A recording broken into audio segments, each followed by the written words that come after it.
घटनेचा नियम असा आहे की अशा प्रकारे मंत्रिमंडळाची शपथ घेतल्यानंतर लवकरात लवकर कुठल्या तरी एका सभागृहाचे सदस्य व्हावं लागतं. त्या अर्थाने ही निवडणूक खूप महत्वाची आहे. एक खरंच आहे की कुठलाही राजकीय पक्ष ज्यांना अधिकृत चिन्ह आहे असा काही विरोधक म्हणून उमेदवार नाही. काँग्रेसने उमेदवारी भरली आणि नंतर ती मागे घेतली.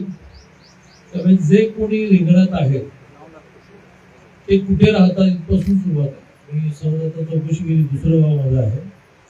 कारण मग विरोधकांच्या गाड्या फिरायला लागल्या का, म्हणजे कसल्या गाड्या कोण आहेत ते माहितीच नाही.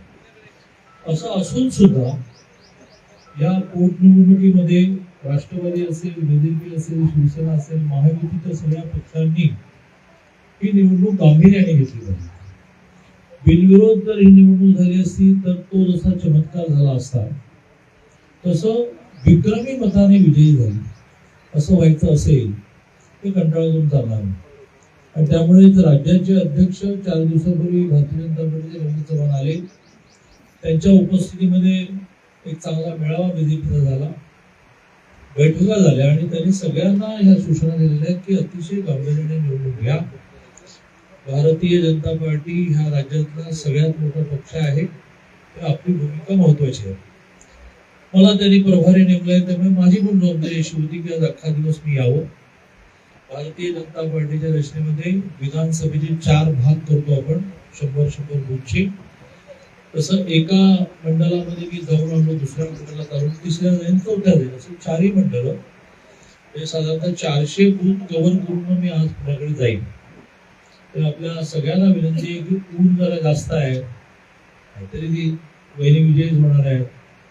एका मताने विजय होणार काय म्हणजे 1 लाखाने विजय होणार काय फरक पडतो असं कंटाळा न करता त्या निमित्ताने गावोगाव गेलं पाहिजे, घराघरात गेलं पाहिजे आणि ही सगळी पार्श्वभूमी नीट समजून सांगितली पाहिजे की निवडणूक का लागली आणि मतदान का करा. मतदान का करा आणि ते राष्ट्रवादीच्या घड्याळ चिन्हावर का करा, महायुतीला का करा, हे आपल्या सगळ्यांना मांडण्यासाठी काही मुद्दे, अतिशय सोपे मुद्दे मी मांडतो. सगळ्यात महत्वाचं म्हणजे 5 गोष्टीची आकडेवारी आता मला तुमच्याकडून हवी. मोदीजींनी 5 वर्षापूर्वी शेतकऱ्यांना दरवर्षी 6,000 रुपये द्यायला सुरुवात केली. 4 महिन्याला 2,000, 4 महिन्याला 2,000, 4 महिन्याला 2,000. माननीय देवेंद्रजींनी, स्वर्गीय अजितदादांनी, एकनाथजींनी आपले 6,000 द्यायला सुरुवात केली. 4 महिन्यांनी 2,000, 4 महिन्यांनी 2,000, 4 महिन्यांनी असं शेतकऱ्यांना वर्षाला 12,000 रुपये अतिशय नियमितपणे मिळायला लागले. ती अमाऊंट ही 65,000 कोटी वगैरे होते. तर 11 कोटी शेतकऱ्यांना देशभरात हे पैसे मिळतात. आपल्या बारामती विधानसभा मतदारसंघामध्ये असे किती शेतकरी असतील की ज्यांना हे दरवर्षी 12,000 मिळतात? कोणी सांग. म्हणजे मी काय 5 गोष्टींची आकडेवारी विचारणार, मग तुम्हाला कळेल की निवडणूक कशी सोपी आणि कुठल्याही निवडणुकीत ही आकडेवारी मांडली की कसं सोपं होतं. सांगा कोणीतरी, काका तुम्ही सांगा. एका बारामती मतदारसंघामध्ये 4 लाख मतं, कमी जास्त 4 लाख मतांना भागिले 4 केलं की उमरा येतो 75,000. तर किती शेतकऱ्यांना हे वर्षाला 12,000 नियमितपणे मिळत आहे? तुम्ही 80-85 हजार लोकांना. त्याला एक फिगर, एक संख्या लिहून द्यावा. मुख्यमंत्री माझी लाडकी बहीण राज्यामध्ये 2,42,00,000 महिलांना मिळते. बारामती मतदारसंघात किती मिळते? अतिशय नियमित, न चुकता 1,500 रुपये काय पगाराचा. ताई सांगा किती हजार लोकांना? अंदाजे सांगायचं ना. उद्या तुम्हाला एक्झॅक्ट देतो मी प्रशासनाला कामाला लावलंय. आता हे सांगितलं ना की वर्षाला 12,000 शेतकऱ्यांना 80-85 हजार शेतकऱ्यांना मिळतं. बस ते 1-1.5 मिनिटाला पण एक धरून बरोबर. आता 80-85 हजार शेतकरी आणि 1,00,000-1.5 लाख म्हणतात लाखच धरून, लोअर साईड धरूया. 80-85 म्हणजे 80 धरूया, 1,00,000-1.5 लाख धरूया. टोटल किती झाली? पूरी नव्हतं पुढे जातो ते माननीय मोदीजींनी हर घर नल से पाणी आपल्या माता भगिनींचं किलोमीटर 2 किलोमीटर लांब जाऊन पाणी शोधणं, मग ते अशुद्ध पाणी हा व्याप संपवला. प्रत्येक घरामध्ये नळाची जोडणी, त्या गावाची लोकसंख्या वाढली असेल तर स्कीम मोठी करून देणं असं जे झालं.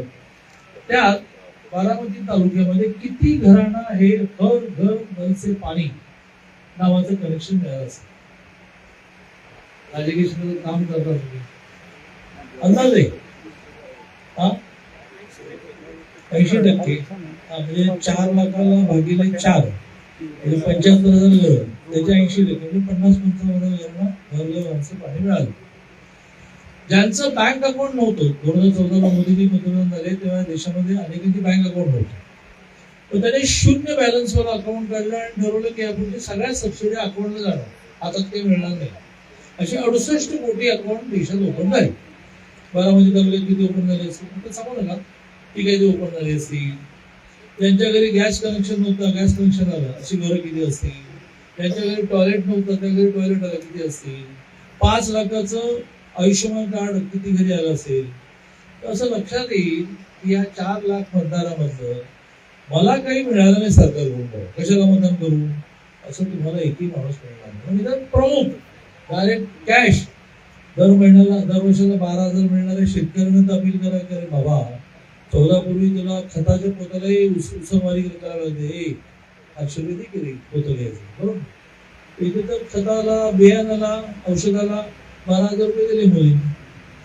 आमच्या ताया 2,42,00,000पैकी 1.5 कोटी महिला अशा आहे की ज्यांच्या अकाउंटला 1 रुपया पहिल्यांदा, 1 रुपया पहिल्यांदा, त्याच्या आधी कधी बँकेत त्यांच्या अकाउंटला पैसे नाही आले. तर त्यांना अपील केलं पाहिजे की तुमच्या अकाउंटला कधी 1 रुपया येत नव्हता, आता दरमहा 1,500 रुपये येतात. आणि म्हणून ज्या ज्या गोष्टी सरकारने पूर्ण केल्या त्याची आकडेवारी घेऊन गावोगाव फिरून लोकांना समजून झाले, म्हणून हा हे बाबा बरोबर आहे. 2014 ला मोदी पंतप्रधान झाले, देश जगामध्ये 11व्या नंबरला होता ना, आता किती नंबर आहे सांगा? 4थ्या नंबरला आहे. 30 साली तो 3ऱ्यावर जाईल, 35 साली तो 2ऱ्यावर जाईल, 47 साली पहिल्यावर येईल. आता याला कोणी थांबू शकत. लोकांना विचारलं पाहिजे की बाबा मोदींच्या आधी काय झालं.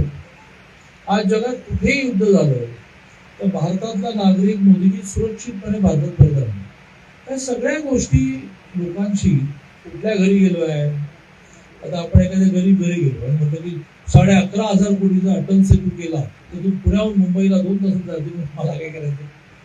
तर सांगायला पाहिजे की आयुष्यमान कार्ड दिलं, आजाराची फिगर वाढवून 800 केली, 1.5 लाखाचे 5 लाख केले. त्या व्यतिरिक्त मोठे चेक हवे असतील तर मुख्यमंत्री वैद्यकीय सहायता कक्षामध्ये 32 लाखाचे चेक काढले जातात. जो बरोबर ते सांगायला पाहिजे. नळ दिसला की म्हणाला पाहिजे की ताई आधी नळ आत्ता झालं, हो आधी मला पाणी आलं, मोदी झालं. असं थोडं होणारच आहे, निवडणूक वैरी निघणारच आहेत, असं न करता मला असं वाटतं की गावगाव तुम्ही फिरावं. आता मी राज्याचे सगळ्यात सिनियर मिनिस्टर आहेत, आलो की नाही अभूत जरा जास्त आहे, अविनाश नको असं म्हटलं काय म्हणू शकतो असतो की नाही, मला कोण विचारलं.